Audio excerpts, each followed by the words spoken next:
ఆదేశాలతో నేను రిలీజ్ అవటం జరిగింది. ప్రధానంగా ఈ పత్రికా సమావేశాన్ని ఏర్పాటు చేయడానికి గల కారణం ఏమిటంటే, మొత్తం వర్షం జరిగిన వాస్తవాలన్నిటినీ కూడా ట్రాన్స్పరెంట్ గా నా గొంతుతో రాష్ట్ర ప్రజానీకానికి వినిపించాలనే ఆవేదనతో నేను ఈ మీడియా సమావేశాన్ని ఏర్పాటు చేయడం జరిగింది. ఈ 18 రోజులు నాకు మాట్లాడే అవకాశం లేదు, జ్యుడిషియల్ రిమాండ్లో ఉండటం వల్ల. అయినా నా కుటుంబ సభ్యులు, నా కూతుళ్ళు, నా కూతురు సాధ్యమైనంత వరకు ప్రతి విషయాన్ని కూడా ప్రజలకు ఎక్స్ప్లెయిన్ చేసేటటువంటి కార్యక్రమం చేశారు. అయినా ఇంకా కొన్ని విషయాలను ప్రజలకు అర్థమయ్యే విధంగా, మరి ముఖ్యంగా ఈ రాష్ట్రంలో న్యూట్రల్ గా ఆలోచించేటటువంటి వ్యక్తులకు, మేధావులకు, ఏ రాజకీయ పార్టీలో ఉన్నా వారందరికీ కూడా సవినయంగా సబ్మిట్ చేసుకుందామనేటువంటి ఉద్దేశంతో నేను రాజమండ్రిలో రిలీజ్ అయిన తర్వాత కొన్ని విషయాలు మాత్రమే మాట్లాడి, ఈ సంఘటనా స్థలంలోనే అన్ని విషయాలను మాట్లాడనే ఉద్దేశంతో మొన్న నుంచి ఈ రోజుకి వాయిదా వేసుకున్నాను. ఏం జరిగింది? నేను తెలుగుదేశం పార్టీ వారు ఒక ఫ్లెక్సీ కట్టారు, మీ అందరూ చూశారు. ఆ ఫ్లెక్సీ దగ్గరికి వెళ్లి, ఇలా ఫ్లెక్సీ కట్టడం తప్పు, మంచి సాంప్రదాయం కాదు, ఈ ఫ్లెక్సీని మీరు తీసేయండి, తీసేయకపోతే నేను తీసేస్తాను అని ఫ్లెక్సీ దగ్గరికి వెళ్లి మీడియా మిత్రులందరినీ పిలిచి చెప్పాను. ఇది చెడు సాంప్రదాయమా?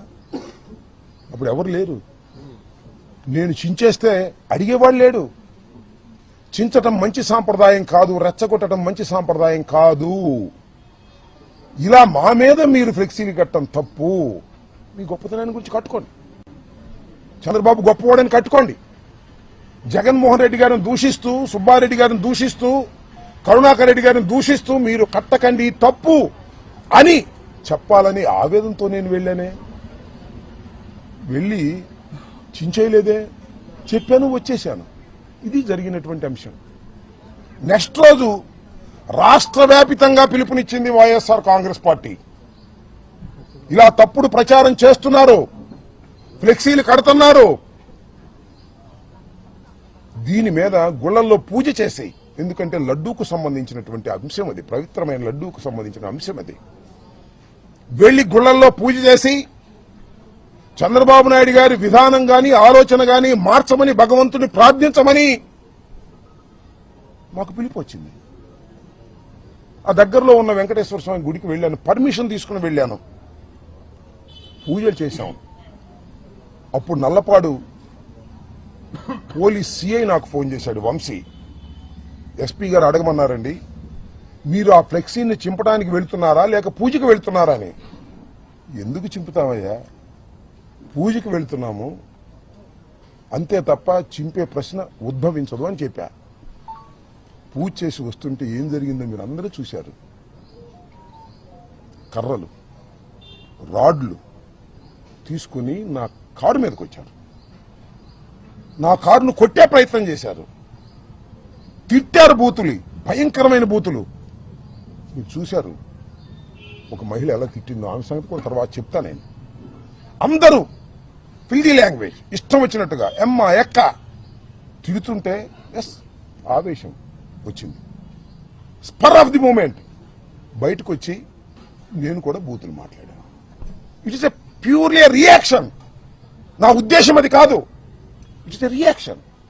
ఎదుటివాడు చేయొత్తుంటే పట్టుకోవటం, ఎదుటివాడు తిడుతుంటే తిరిగి తిట్టడం, ఇది మాత్రమే జరిగింది.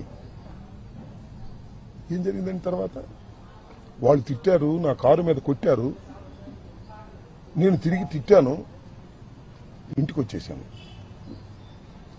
ఆలోచించాను, 1-2 సార్లు ఎందుకురా తొందరపడ్డాను. నా అంతరాత్మ ఒప్పుకోలేదు. నా అంతరాత్మ బాధపడింది. వెంటనే వాలంటరీగా వచ్చి మీ అందరి సమక్షంలో 4:20 4:30 మళ్ళా ప్రెస్ మీట్ అరేంజ్ చేసి, నేను చంద్రబాబు నాయుడు గారిని ఉద్దేశించి తిట్టలేదు. ఆ స్పెర్ ఆఫ్ ది మూమెంట్ లో, ఒక చిన్న ఆవేశంలో వాళ్ళు తిడుతున్నారనేటువంటి ఉద్దేశంతో నేను ప్రతిస్పందించి తిట్టాను. అయినా తప్పే అది. నేను ఈ వయసులో ఇంత సీనియర్ అయ్యుండి తిట్టి ఉండవలసింది కాదు అని పశ్చాత్తాపడ్డాను. పడ్డానా పడలేదా? పశ్చాత్తాపడితే చెప్తారుగా చాలా మంది, పశ్చాత్తాపానికి మించిన ప్రాయచిత్తం లేదని నేను పశ్చాత్తాపడ్డాను. ఏం జరిగిందండి తర్వాత? ఎంత ఘోరం అండి.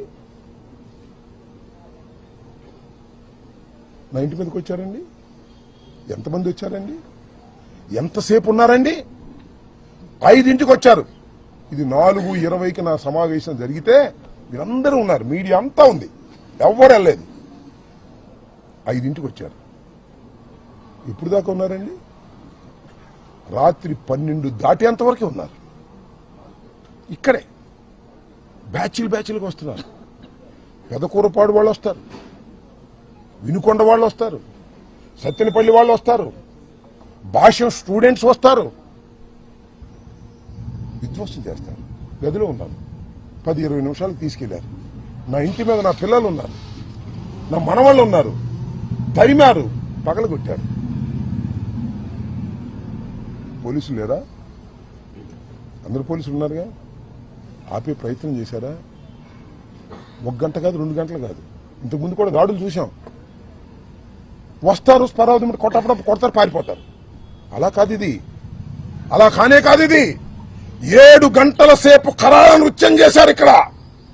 ఎవరి మద్దతుతో చేశారు? ఇక్కడ పోలీసుల మద్దతుతో చేశారు. రక్షించవలసిన వాళ్ళు పోలీసులు, హింసాత్మక సంఘటనలు చేస్తున్న వాళ్ళు తెలుగుదేశం గూండాలు. పోలీసు గూండాలు ఏకమైపోయారే. ఎక్కడ చూశారా? ఇప్పుడన్నా విన్నారా? పోలీసులు గూండాలు ఏకమైపోయి అతి దారుణంగా పగలగొట్టే కార్యక్రమం చేశారు, కొట్టే కార్యక్రమం చేశారు. ఈ ధర్మమైన ప్రజాస్వామ్యంలో నేను అడుగుతా ఉన్నా, రాష్ట్ర ప్రజానీకాన్ని అడుగుతా ఉన్నా, సుఖంగా జీవించాలని కోరుకునేటటువంటి పౌరులను అడుగుతా ఉన్నా. సీఐలు పర్యవేక్షణ. ఎందుకంటే ఇక్కడికి వచ్చిన వాళ్ళ మీద మళ్ళీ ఎదురుదాడి చేస్తారేమో వైఎస్ఆర్ కాంగ్రెస్ పార్టీ వాళ్ళని. బయటే వాళ్ళని కొట్టి పంపించారు. నన్ను చూడటానికి వచ్చేవాడిని. మీకు చిత్రం చెప్పనా? ఒక సిఐ గంగా వెంకటేశ్వర్లు లోపలికి వచ్చాడు, వీళ్ళందరినీ తీసుకొచ్చాడు. సార్ పారిపోండి, పోలీసు చెప్తున్నాడు పారిపోండి అని. నువ్వు రక్షణ కల్పించలేని పారిపోండి అంటున్నాడు. ఈ గోడ దూకి పారిపోండి అన్నాడు. మిస్టర్ గంగా వెంకటేశ్వర్లు, అంతా నువ్వే దాడి చేయించుతున్నావు. పారిపోవటం కంటే చచ్చిపోవటం మేలు, పారిపోను అని చెప్పా. ఇలాంటి సంఘటనలు ఇప్పుడన్నా విన్నారా మీరు చరిత్రలో? సినిమాల్లో అయినా చూశారా? ఎంత దారుణం అండి ఇది. ఒక మాజీ శాసనసభ్యుడిని, 68 సంవత్సరాల వయసు కలిగిన ఒక సీనియర్ నాయకుడిని, చెన్నారెడ్డి ముఖ్యమంత్రి